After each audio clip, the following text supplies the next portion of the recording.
اسلام دی خدمت دے حوالے نال کئی موقع ایسے بھی آئے نے کہ عورتاں نے اسلام دی خدمت مرداں تو بھی ود کے کر چھڈی۔ قرآن پاک چ نا اللہ پاک نے دو عورتوں کا تذکرہ کیتا ہے تے مثال دے طور تے فرمایا اے میرے محبوب پیغمبر جناب محمد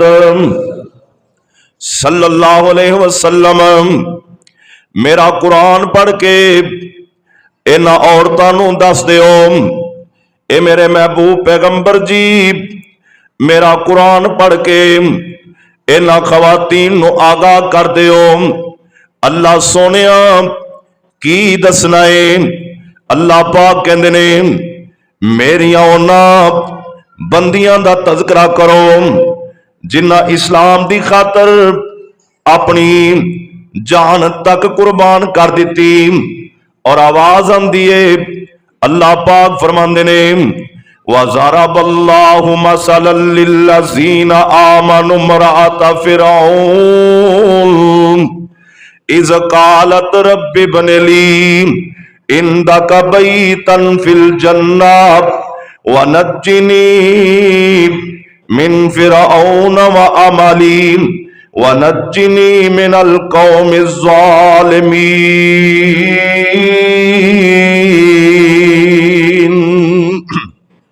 تاریخ دا مطالعہ کریے،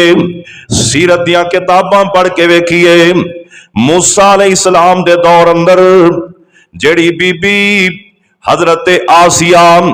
اے وقت دے فرعون دی بیوی ہے، انہیں حضرت موسیٰ نبی دا کلمہ انج پڑھیا ہے کہ جڑا وقت دا فرعون ہے او اپنے آپ نو رب کہلوا رہا ہے، پر اون دے گھر والی انہیں حقیقی رب دی پہچان کر لئی، انہیں ماراں کھا لیاں، اپنے پیراں وچ کل لگوا لے، اپنے جسم اطہر دے اوپر زخم ڈلوا لے، لیکن اللہ دی توحید نو نہیں چھڈیا، اسلام نو نہیں چھڈیا، موسیٰ نبی دا کلمہ نہیں چھڈیا۔ اللہ پاک کہندے نے سانو کہندی ہے اللہ فرعون تو نجات بھی دے دے، اللہ جنت وچ گھر بھی بنا دے۔ رب کہندے نے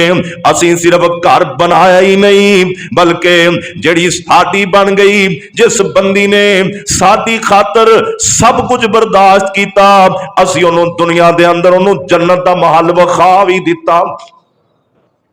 ایک دیس آسیہ دا رب دا قرآن کہہ رہے ہیں، اندے نالی سیدہ مریم جن دے بارے تسی پہلے بھی سن چکے ہو، رب دا قرآن کہندہ ہے وَمَرْيَمَ ابْنَتَ عِمْرَانَ الَّتِي أَحْصَنَتْ فَرْجَهَا فَنَفَخْنَا فِيهِ مِنْ رُوحِنَا وَصَدَّقَتْ بِكَلِمَاتِ رَبِّهَا وَكُتُبِهِ وَكَانَتْ مِنَ الْقَانِتِينَ۔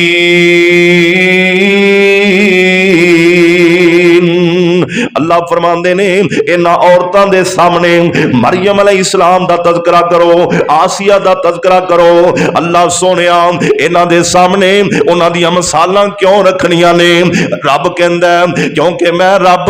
انہاں دے کولوں وی اوہی چیز حاصل کرنا چاہنا جیڑی میں انہاں کولوں حاصل کیتی، انہاں دا میں تقوی ویکھیا، انہاں دی میں عبادتاں ویکھیاں۔ رب کہندا ہے انہاں دے میں اخلاق ویکھے، میں انہاں دے معاملات ویکھے، انہاں دے میں عقائد ویکھے۔ اے میرے نبی تیری امت دیاں جیڑیاں عورتاں نے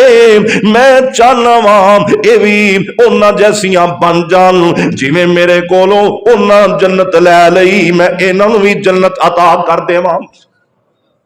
اور میرے محبوب پیغمبر نے اپنے تائیں اعلان فرمایا، میرے نبی فرماندے نے اے بیبیو اے میری امت دیاں خواتین گل سن لو، آپ فرماندے نے خیر متاع الدنیا النساء یا نبی پاک فرماندے نے خیرو اللہ دے پاک پیغمبر فرماندے نے لوگوں عورتاں دے وچوں جڑی نیک عورت ہے اے دنیا دا سب تو قیمتی سرمایہ ہے، اے دنیا دا سب تو قیمتی مال ہے، اور جڑی نیک بی بی ہوے اللہ دے پاک پیغمبر فرماندے نے اللہ اون دے اوتے جنت نو واجب کر دیندا ہے، اور کنج واجب کردا ہے فرمایا المراتو اذا صلت خمسها وطاعت بالها وصامت شهرها وحافظت فرجها۔ اللہ دے پاک پیغمبر نے فرمایا لوگوں جڑی بی بی چار کم کر لیندی ہے، جڑی میری ماں بہن چار کم کر لیندی ہے، جڑی میرے دوستو اس امت دی خاتون چار کم کرے، پہلا کم ہے کہ 5 نمازاں پڑھے صلت خمسہا، دوسرا کم ہے 5 نمازاں دے نال نال اپنے خاوند دی فرما برداری بھی کرے۔ اللہ پاک جے رمضان المبارک دا مہینہ نصیب کر دے اس مہینے دے روزے بھی رکھے اور اپنی حفاظت کر کے پاک دامن زندگی گزارے۔ نبی پاک فرماندے نے کل قیامت والے دن جدو اے نیک بی بی ساڈے کول آئے گی اسی جنت دے 8 بوئے کھول دیواں گے جن دے وچوں دل کرے ساڈی جنت چ داخل ہو جائے۔ اور رب دا قرآن رستے دے رہے ہیں، میرے محبوب پیغمبر دے فرامین تو اے بات سمجھ آ رہی ہے کہ عورتاں کسے نالوں گھٹ نہیں۔ پھر اسی کچھ کرنا ہے نا، تے کرنا کیویں جی میں نبی پاک دیاں صحابیات نے کیتا، جی میں امہات المومنین نے کیتا، آج ساڈے واسطے آئیڈیل تے نمونہ نبی پاک دیاں بیویاں نے، آج دیاں عورتاں دے واسطے انہاں واسطے نمونہ میرے پاک پیغمبر دیاں بیٹیاں نے، انہاں واسطے نمونہ نبی دے صحابہ دیاں بیویاں نے، صحابیات نے۔